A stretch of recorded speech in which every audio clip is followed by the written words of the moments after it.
Sputnik. Today, the United States and Russia are on friendly terms. However, on October 4th, 1957, the relationships were a lot different. Russia was then part of the Soviet Union, a communist dictatorship. When the Soviet Union successfully sent a satellite called Sputnik into orbit around the Earth, the United States was stunned.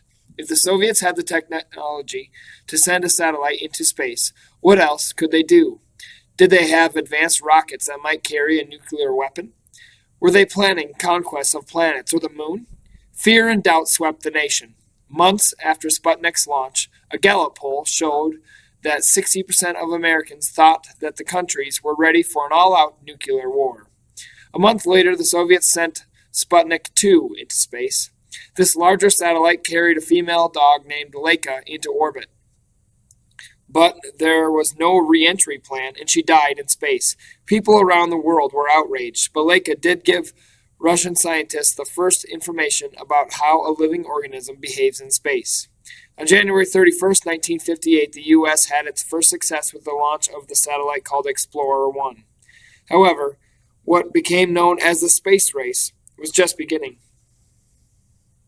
For many years, the U.S. and the Soviet Union competed with each, trying to show its dominance through that country's achievements in exploring and understanding the mysteries of space.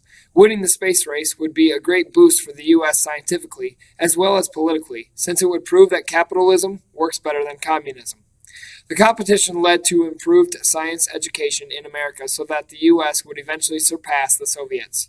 More money was poured into science, which led to the development of technologies we depend on today.